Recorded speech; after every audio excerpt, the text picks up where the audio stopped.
Hello folks, Jonathan Milam here with a trumpet review. Excellent. Just such a beautiful trumpet.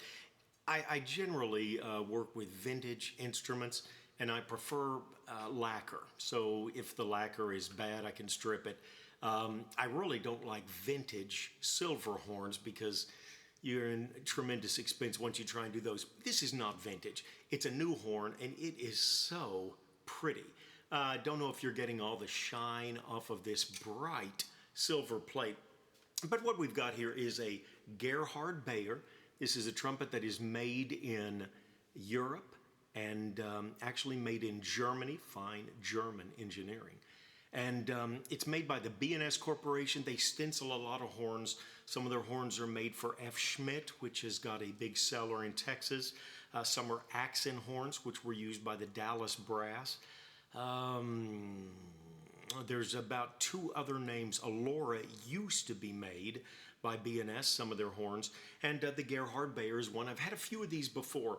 This particular trumpet is in exceptional condition, hardly a scratch on it. Unfortunately, it isn't perfect. There is a ping right here, about the size of the tip of a, there, I think you can see it there. I've got a reflection, at least I can see it. And from this side, and that's about, what's the, oh yes, it's patterned after the Bach Stradivarius, probably the 37 bell, very broad parameters that you could play with this horn. And like the Strad, it's got your stop rod here. It's missing one of the stop nuts. It's got one that's really all you need. What was there? Oh yes, most Bach Strads do not come with a third water key on the third slide. This one does, but because of that, the dump slide is frozen, so it's just not been used for a long time. You could work with and pull it out. I might even, but it is generally doable. But honestly, you really don't need that since you've got the water key here. Of course, they put it on anyway. Like I mentioned, I've had several of these, probably 8 or 9. The B&S Challenger 1 I had, and then, of course, several of the accent horns, F. Schmidt, and I think 2 Gerhard Baiers previously. This one also has the gold caps, and that could be just brass with lacquer. I'm actually not sure what that is. A little bit faded, especially the finger buttons, but honestly this trumpet does not show much wear at all. Not much wear at all, just a good looking horn. B&S, they put out just a great product, really nice. Compression is very good. Oh, good heavens, I'm running this thing up in the volume. That's the third, and here's the first.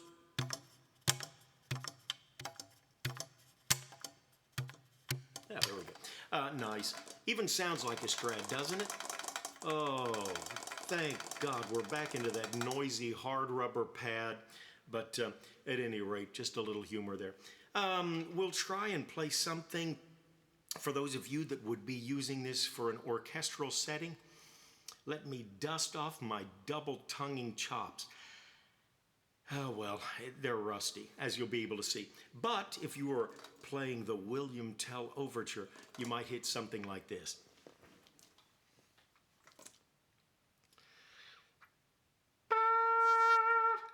Maybe not like that. All right, I'll turn the volume down on the trumpet just a little bit, and we'll try and give you an idea what it'll sound with a brisk tonguing orchestral type song.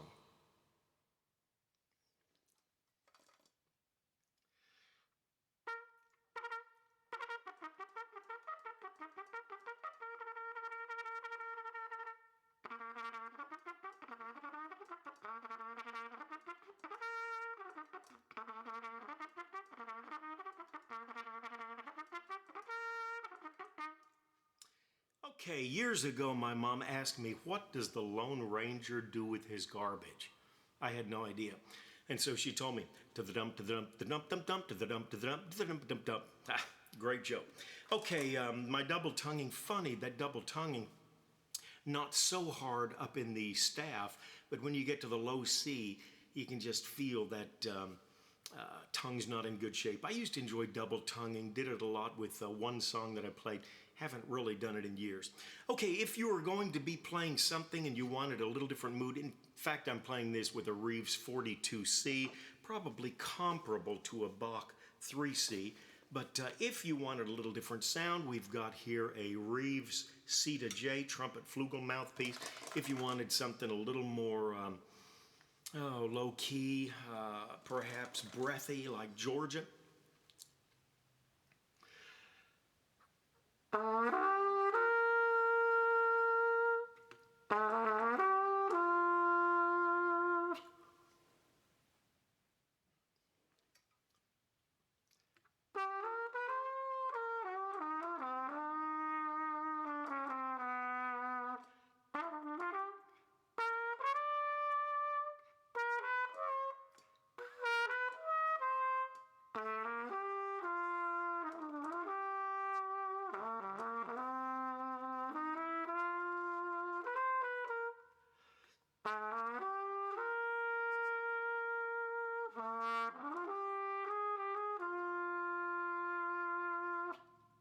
And on, but that gives you an idea what that would sound like. Okay, you know what? I can tootle around just a little song that we've got here, and we'll play it. I hope I've got my balance. I just can't tell how my balance is, but we'll give it a shot and see how this sounds like. This is the way I learned how to play by ear, actually. I was going to church, and we had songs very much like this, with players very much like this, and just very fun Sunday night stuff, and that's how I learned to play by ear.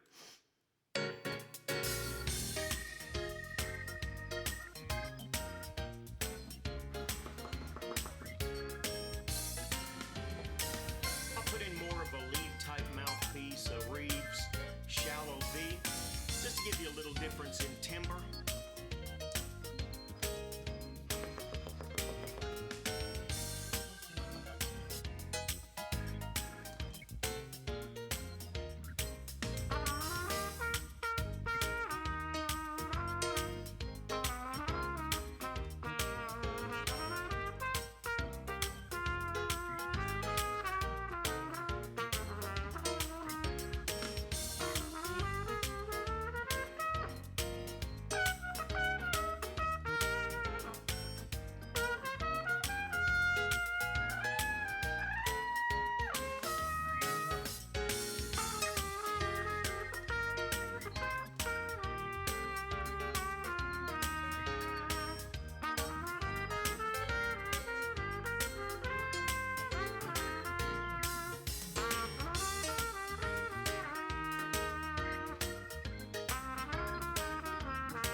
And again with the Reeves deeper mouthpiece.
All right, that gives you an idea of what the trumpet sounds like. Again, just a great horn. B&S, I've had several of their horns, and none of them have been a disappointment. Some probably played better than others, but for a straight 37 type horn, a lot of things that you can do with it. Nice trumpet. Gerhard Baier. Hope you've enjoyed it. And we've got some other ones coming up. In fact, I have gone to the dark side, and I have found a pudgy. I'm not talking about myself. I'm talking about the horn. Beautiful little horn here. And this will be probably one of the next reviews that we do. What a lovely instrument. But thanks for tuning in as always. Don't forget, it's never too late to hit that like button. That's the thumb up. And if you'd like to hit the thumb down, you need to find another video. Thanks for tuning in. Take care. Touch base if you'd like. We always enjoy getting back to the comments and appreciate what you've got to say. Hope things are going well with you. Until next time, bye-bye.